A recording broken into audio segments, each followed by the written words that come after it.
네, 하나님 말씀 봅니다. 하나님 말씀은 마가복음 1장에서 보겠습니다. 마가복음 1장.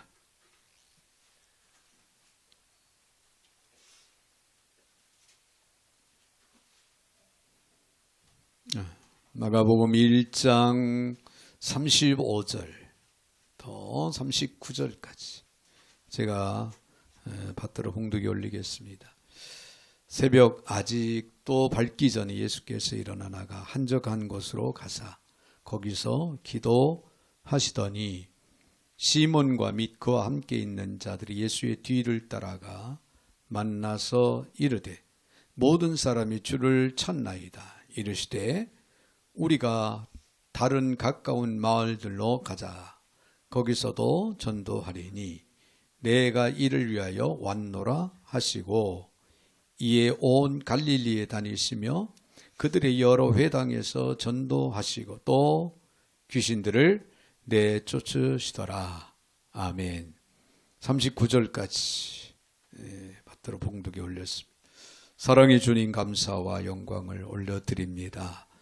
은혜 중에 저희들 오늘도 어김없이 불러주시고 말씀 앞에 세워주시는 주님, 주의 영으로 이 시간도 함께 하셔서 들을 때 깨달음이 있게 하시고 은혜가 되게 하여 주셔서 날마다 하나님의 진리 가운데 거하게 하시고 우리 하나님의 뜻을 쫓아 믿음으로 승리의 삶을 이루어 나아가는 저희들 모두가 되게 하여 주옵소서. 오늘도 부족한 종의 입술을 주관하시고 사용하시되 우리 하나님 영광 받아 주옵소서. 예수님의 이름으로 기도하옵나이다. 아멘. 아멘. 할렐루야. 네. 우리 한번 옆에 분들하고 인사 한번 하겠습니다. 인사하실 때 하나님은 우리와 교제하시기를 원하십니다. 할렐루야. 네, 하나님은 우리와 교제하시기를 바랍니다. 네.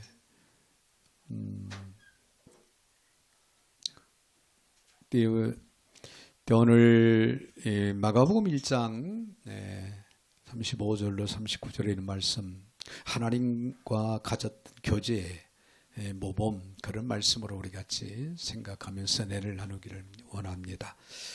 이런 얘기가 있습니다. 대만에 한 청년이 연모하는 여인에게 2년 동안 연애편지를 써서 보냈는데요. 무려 700통이나 보냈다고 합니다.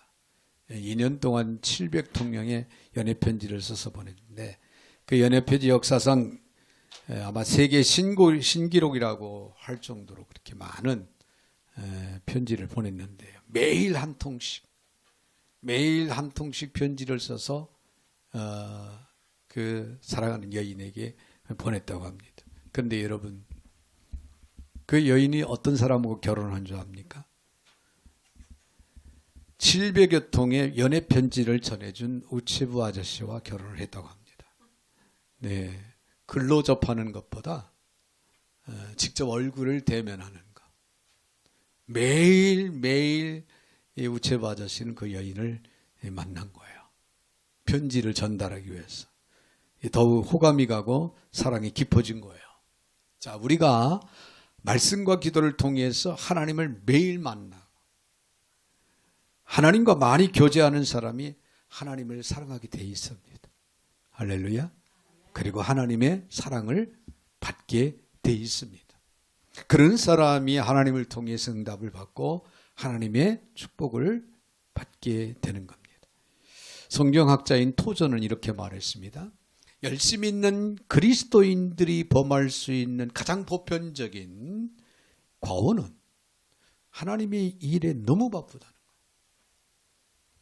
하나님의 일에 너무 바쁘다 보니까 하나님과 신실한 그런 교제의 시간을 갖지 못하는 그런 경우가 너무 많다.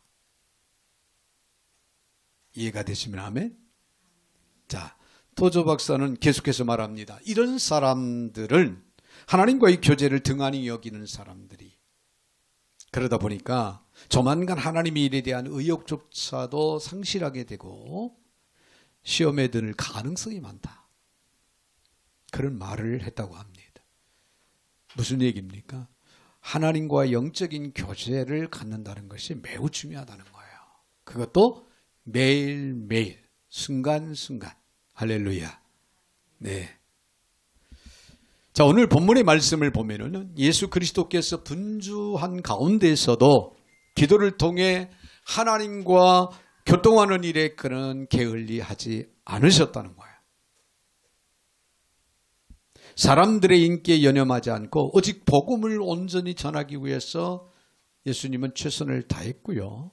갈릴리 전 지역에서 전도와 귀신을 쫓아내는 일, 병자들을 치료하는 일에 심혈을 기울여서 그런 사역을 감당하셨습니다. 자, 우리는 여기서요, 예수님이 하나님과 가졌던 교제, 매일 매 순간 가졌던 그 교제의 모범을 생각하면서 함께 은혜를 나누고자 합니다. 먼저 우리가 생각할 수 있는 것은 기도에 대한 열망이라는 거예요. 즉 예수님께서는 기도에 대한 열망을 가지고 계셨다는 거예요.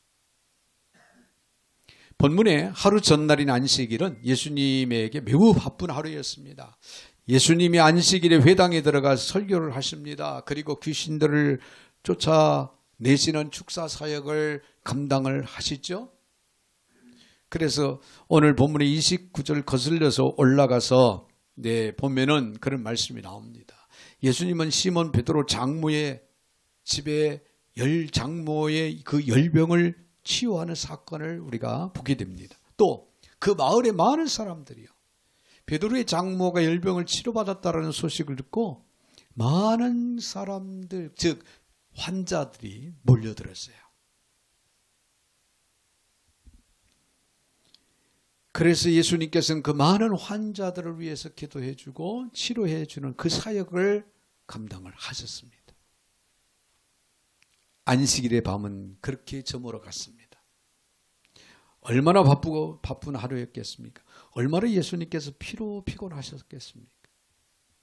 자, 그렇게 안식이 지나고 이튿날 이른 아침입니다.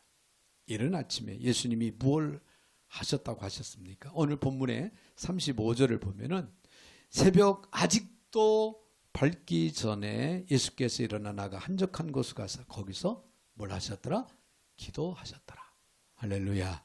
기도하셨더라. 그처럼 바쁜 하루를 지내는 이튿날 새벽 오히려 미명에 예수님은 일어나 기도하셨다. 기도로 하루의 일과를 시작하셨다. 그런 얘기예요. 주님은 언제 기도하셨습니까? 새벽 미명에. 어디서 기도했습니까? 한적한 곳을 찾아서. 여러분, 새벽 미명은요, 만물이 새로운 출발을 기다리며 잠들어 있는 여명의 시간이에요. 장사꾼들의 웅성거리는 소리도 들리지 않는 시간이에요. 아이들의 마당놀이하는 소리도 없는, 세상에 온갖 시끄러운 소리들이 없는 아주 고요한 그런 시간입니다. 여러분, 이렇게 일정한 시간에 한적한 곳을 찾아서 기도할 수 있다? 여러분, 이것이 하나님과의 교제에 있어서 매우 중요하다는 거예요. 그러다고 꼭 새벽 시간말을 요구하는 것은 아닙니다.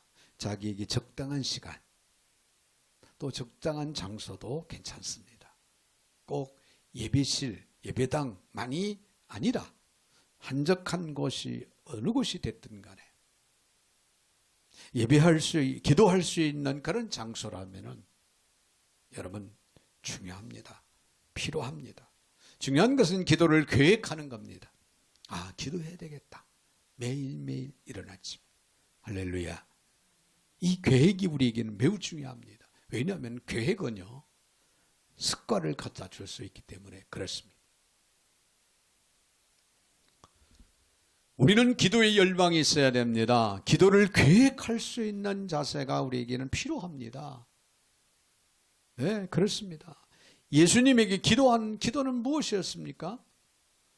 만약 기도를 의무로 생각했다면 그것을 수행하기가 아마도 어려웠을 거예요. 피곤하다고 하다가 않고, 바쁘다고 하다가 않을 수도 있지요. 네. 그러나 예수님에게 기도는 특권이 있습니다. 여러분, 예수님에게 기도는요, 안식이었어요.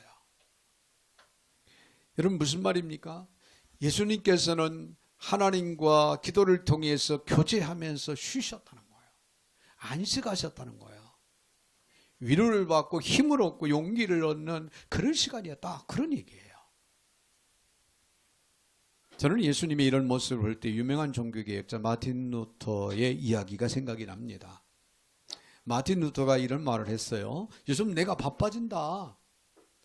무척 내가 바쁘다. 그래서 나는 더 기도한다. 바쁠수록 더 기도한다고 그는 고백을 합니다.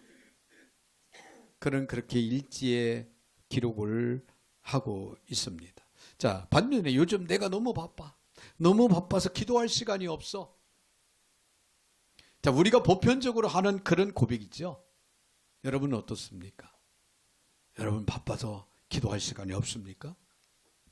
바빠서 우리는 기도를 못하고 있습니까? 그렇죠. 세상 일이 얼마나 바쁩니까? 직장 나가야죠. 가정을 돌아봐야죠. 또 이웃 동료들을 만나야죠. 얼마나 바빠요. 기도할 시간이 없어요. 일반적으로 우리는 그렇게 고백을 합니다. 그러나 루터는 그러지 않았어요. 그는 바쁠수록 더 하나님 앞에 기도했다는 거예요. 할렐루야. 할렐루야. 네, 루터는 기도란 바쁨이 가져다주는 피곤을 극복할 수 있는 새 힘이고 용기고 능력이다. 그렇게 고백을 했다고 합니다. 그래서 실제로 루터는 매일매일 1시간씩 기도하는 습관을 가졌다고 합니다.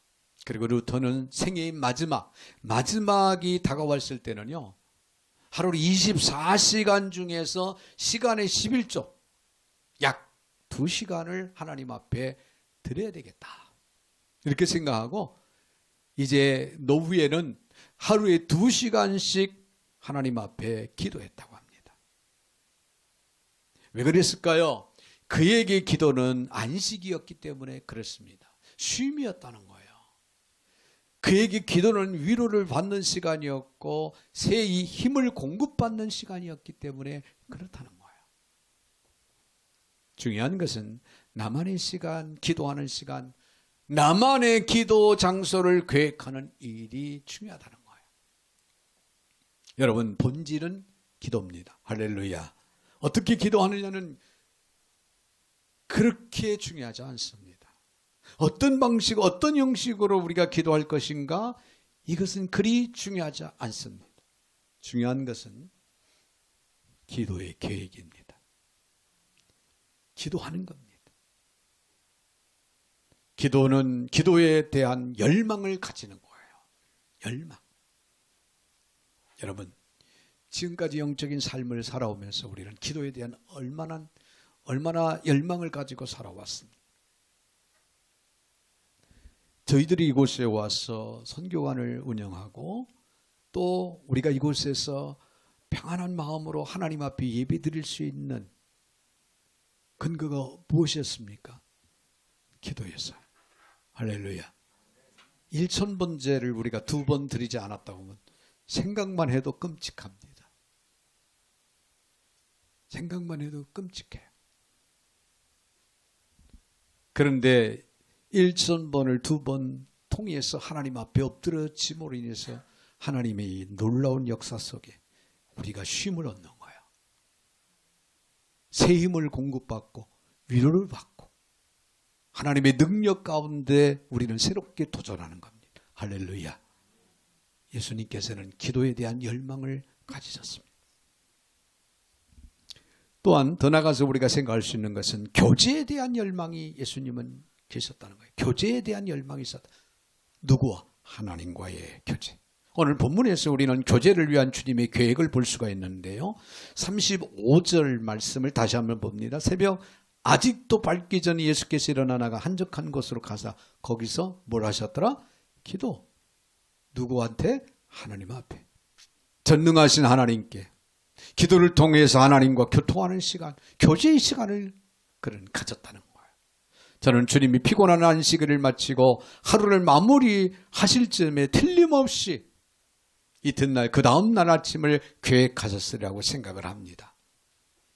내일 아침 일찍 일어나서 내 사랑하는 하나님, 전능하신 아버지와 나는 기도를 통해서 교제하리라. 할렐루야. 그렇습니다.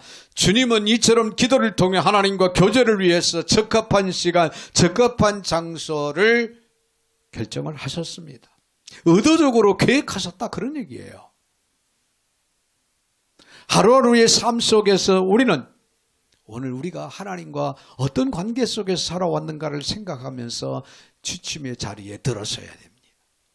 그리고 내일 아침에 나는 하나님과 교제 속에서 하루를 또 시작하리라. 이런 심정, 이런 마음을 가지고 잠자리에 들 수 있는 지혜가 우리 모두에게는 있어져야 될 줄로 믿습니다. 빌리 선데이라는 사람은 야구 선수에게 야구 선수였는데 예수님을 만나는 놀라운 은혜를 체험했다고 합니다. 그가 교회에 나갔을 때 교회의 지도자 한 분이 그에게 말합니다. 자네 신앙생활에 성공하고 싶은가? 네, 성공하고 싶습니다.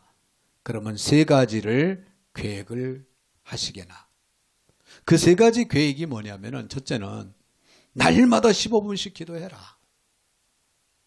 두 번째는 날마다 15분씩 성경을 읽어라. 세 번째는 날마다 15분 내가 만난 예수님을 다른 사람에게 이야기해라. 전해라. 얼마나 단순한 충고입니까? 여러분, 다 이해가 가죠? 나도 할 수 있겠죠? 날마다 15분씩 기도하고 성경 읽고 날마다 예수님 이야기하는 거 다른 사람에게, 예수님은 사랑의 예수님이야. 나를 무척 사랑하셔. 나와 늘 동행하셔. 나에게 힘을, 용기를, 능력을 주시는 분이시여. 이런 이야기를 자연스럽게 얼마든지 할 수 있겠죠.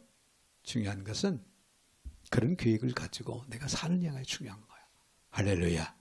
할렐루야. 자, 그런데 이 사람 역시 매우 단순해서 그걸 받아들인 거예요. 그걸 실천한 겁니다. 매일매일 15분 이상 기도하고 15분 이상 하나님의 말씀을 가까이 하고 15분 이상 예수님을 자랑하고 증거하고 예수님을 높이는 생활을 지속적으로 했다고 하는 거예요. 빌리 선데이. 그는 평생을 그렇게 살았습니다. 놀라운 것은 이 사람은요, 이제 미국의 빌리 그레함 돌아가셨습니다만은 빌리 그레함이라고 하는 역사적인 인물이 전도자로서 등장하기 전까지는 미국 전 지역을 영적으로 도덕적으로 각성을 주도하는 큰 하나님의 사역을 그가 감당했다는 사실이에요.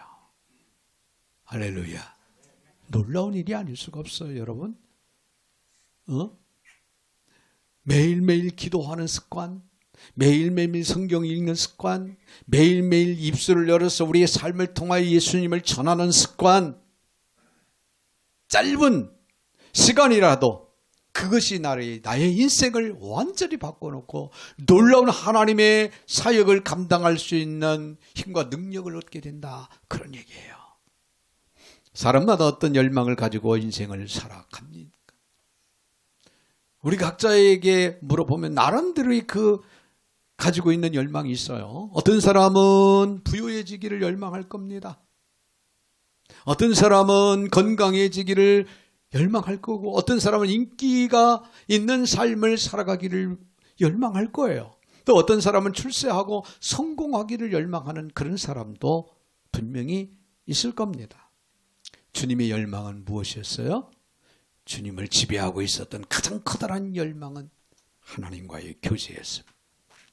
여러분, 우리가 매일매일 하나님과 교제할 수 있다고 하면요, 여러분은 위대한 사람이 됩니다. 할렐루야. 세상에 남부러울 것 없는 대단한 사람으로 살아갈 수 있다, 그 말이에요. 여러분, 우리는 하나님과 날마다 교제하고자 하는, 기도를 통해서, 말씀을 통해서, 우리의 삶을 통해서 하나님과 교제하고자 하는 이런 열망을 가지고 우리는 살아가야 할 필요가 있다, 그 말이에요. 날마다 하나님과 깊은 대화를 나누기를 열망하십시오. 하나님은 놀라운 초자연적인 역사를 여러분들에게 보여줄 겁니다. 여러분 신앙생활하면서 그러고 싶지 않습니까? 하나님의 놀라운 능력을 체험하고 싶지 않아요? 놀라운 기적을 체험하고 싶지 않습니까? 하나님의 도우심을 통하여 여러분의 삶이 변화되고 잘되기를 여러분 원치 않습니까? 열망하십시오. 무슨? 교제, 하나님과의 교제의 열망을 가지십시오. 토니 테니 목사님이 간절한 매달림이라고 하는 그런 책을 쓰셨는데 그 책에서 그는 이와 같은 고백을 합니다. 창조주 하나님께서는 가장 귀한 피조물인 우리 인간과 친밀한 교제를 나누기를 원하십니다. 할렐루야. 우리 소도에 서로 인사했죠? 하나님은 우리와 나와 교제하기를 원하십니다. 할렐루야. 여러분 믿으시면 아멘. 하나님은 예배하고 기뻐하고 찬양하고 갈급해하고 하나님을 두려워하고 하나님을 섬기고자 하는 그런 심정으로 매달리는 심령들을 가까이 하기를 원하시고 그런 심령들과 만나서 교제하기를 원하시는 전능하신 하나님이시라는 사실이에요. 제가 하나님은 우리가 하나님 앞에서 어린아이들처럼 그런 심정으로 하나님을 만나기를 원하고 하나님과 대화하기를 원하고 하나님과 교제하기를 원하는 그런 심령들을 하나님은 기뻐하신다는 거예요. 여러분 어린 유치원 어린 아이들을 보세요. 어린 아이들을 생각해 보세요. 얼마나 귀엽습니까? 우리 예성이가 오면은 예성이가 할아버지 손을 딱 잡고 끌고 가요. 안방으로 끌고 갑니다. TV 켜달라고. 자기 집에서는 TV를 못 보게 하니까 TV 켜달라고. 근데 이제 아빠가 TV를 이제 못 보게 한다는 걸 내가 전에 들었기 때문에 아빠가 싫어할 텐데 아빠가 화낼 텐데 집에서는 TV 보지 못하게 해요. 이러는 거예요. 얼마나 귀여운지요. 막 켜주고 싶은데 밖에 엄마 아빠가 있으니까 감히 켜줄 수는 없고 달래서 이렇게 데리고 나왔던 기억이 나는. 아이들 순수하잖아요. 단순하고 순수합니다. 여러분 하나님을 그렇게 찾으면 되는 거예요. 하나님 오늘도 내가 누구를 만납니다. 어제는 이제 제가 저희 30살 서경로의 30살 시찰장이 돼서 세금성교회 바자회를 이웃사랑 실천을 위해서 바자회를 한다고 그래서 또 시찰장에 안 갈 수가 없어서 점심시간 맞춰서 갔습니다. 가서 환영도 하고 축하도 해드리고 응원도 하고 사진도 찍고 그리고 또 만나는 것도 이제 대접받고 또 이제 물건도 이렇게 사고 이것저것 좀 이렇게 사가지고 바로 줘야 되니 그래야 도움이 되니까. 근데 하나님은 참 너무 감사하지요. 그 자리에서 하나님은 이 프로젝트가 이게 잘 안 돼가지고 내일부터 강의 들어가는데 여기서 강의를 우리 목사님들이 강의를 듣는데 프로젝트가 필요한데 이게 안 되는 거예요. 다 옮겨놓고 다 수리 다 해놨는데 그래서 고민에 빠져 있는데 하나님이 즉각적으로 해결해 줬어요.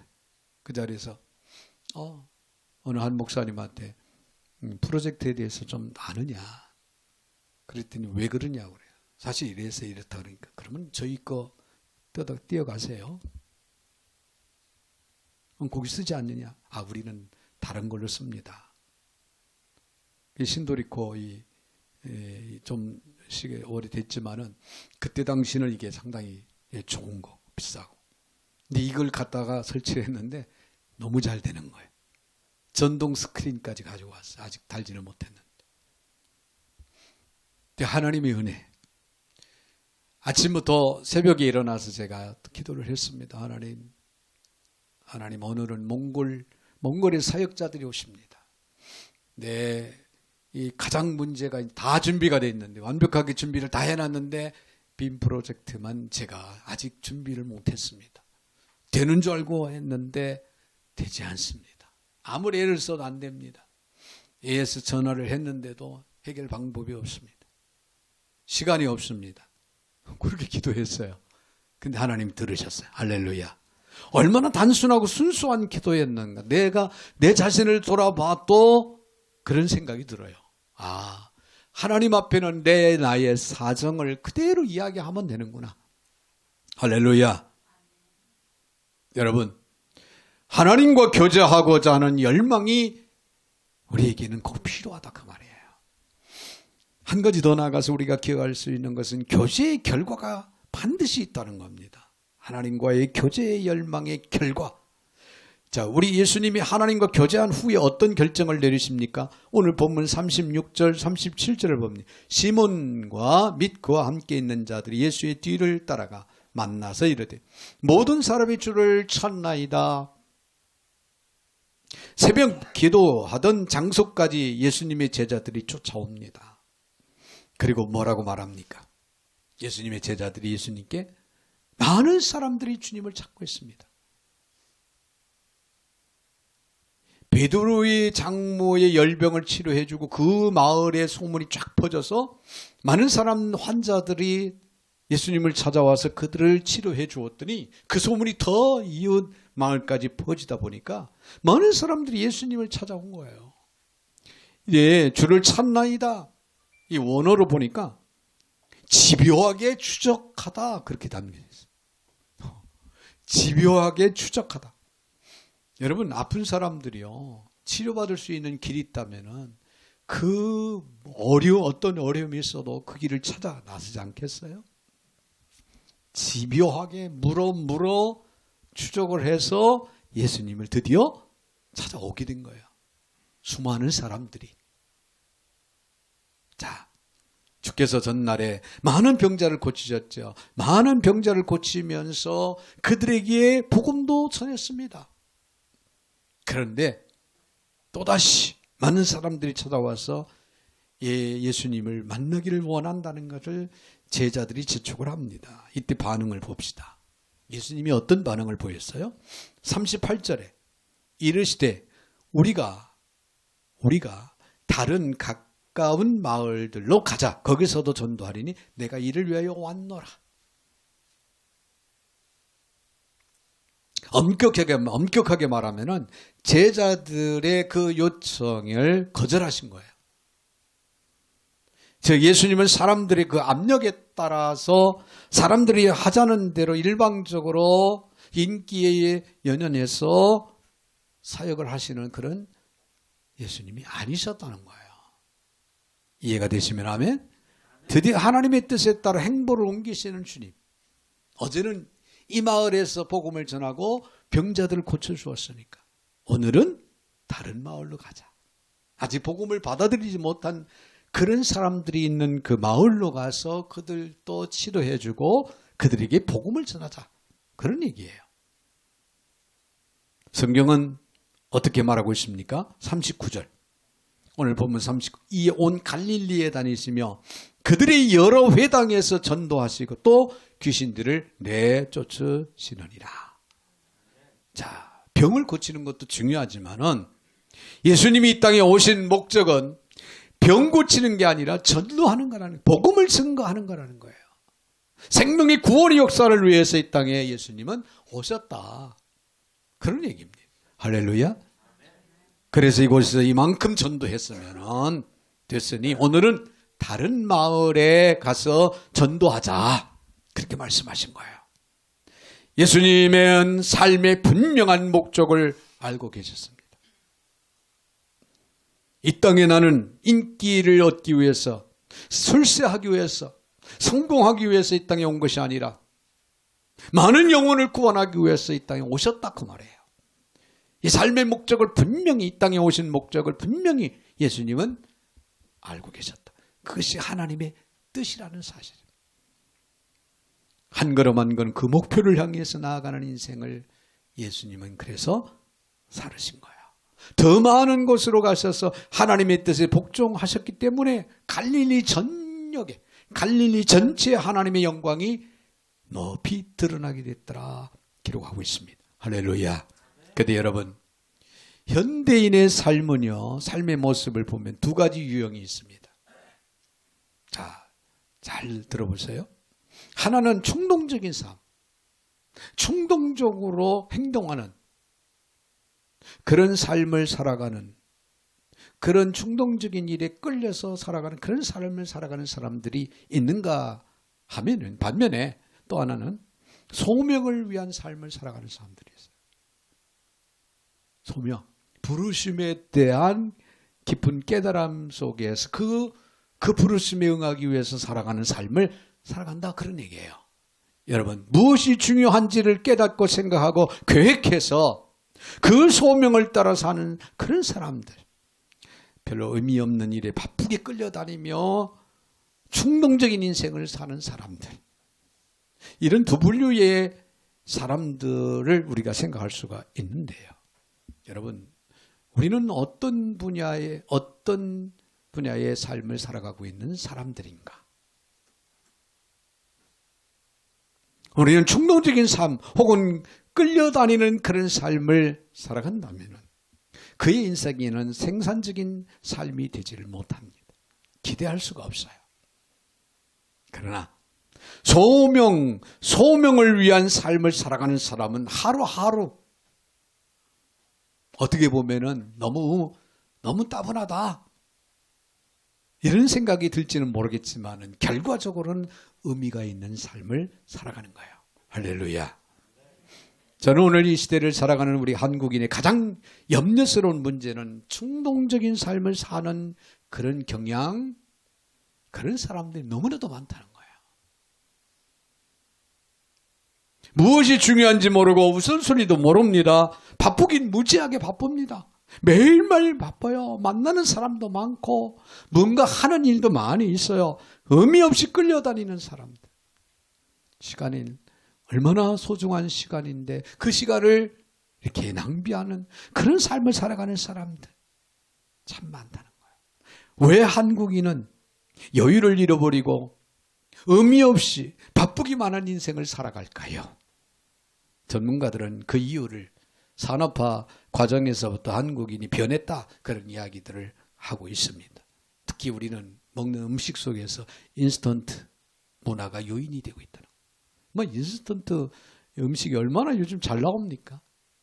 막 갖다가 렌즈에다가 한 2, 3분만 딱 돌려놓으면 그대로 맛나는 음식이 내 입에 들어가잖아요. 바쁜 세상이 점점 마련해지는 거예요. 먹는 건 간단. 우리 한국의 전통의 음식을 보면요, 손이 엄청나게 많이 갑니다. 그렇죠? 시간이 많이 소비가 돼요. 그런 정성, 손맛이라고 그러죠. 그런 정성이 담긴 그런 음식들을 먹고 살아왔던 우리 민족인데, 산업화로 인해서 이제는 간단, 명료하게 음식도, 그러다 보니까 사람들의 마음부터 바빠집니다. 그래서 한국에 오는 외국인들이 가장 먼저 배우는 것은 빨리빨리. 이제 저와 여러분의 기도를 통해서 하나님의 뜻이 나타나고 하나님 나라가 확장되는 그런 놀라운 축복이 있기를, 그리고 우리 모두가 그 일에 쓰임받을 수 있는 기도의 전사가 되기를 저는 바랍니다. 이게 무너지면은, 여러분, 이게 무너지면은 하나님 나라를 세워가는 일에 손실이 옵니다. 어려움이 옵니다. 사랑하는 성도 여러분, 이처럼 하나님께서 우리와 교제하기를 원하시고 계심을 우리는 분명히 이 시간 기억을 합시다. 하나님과의 교제를 열망하시고 기도함으로 전도의 사명을 잘 감당해 나갈 수 있는 저와 여러분이 되시기를 주님의 이름으로 축원을 드립니다. 사랑의 하나님, 감사합니다. 오늘도 어김없이 저희들을 사랑 가운데 불러주시고 하나님과의 영적인 아름다운 교제를 이루어 새 힘, 용기, 담대함을 힘입고 살아갈 수 있는 축복의 통로를 오늘도 말씀을 통하여 허락하심을 감사를 드립니다. 아무쪼록 우리 사랑하는 모든 주의 백성들이 하나님 기도의 열망을 통하여 하나님과의 교제의 열망을 통하여서 아름다운 결과를 이루어 나아가는 그런 인생을 살아갈 수 있도록 복의 복을 도하여 주시옵소서. 예수님의 이름으로 축복하며 기도하옵나이다. 아멘. 아멘.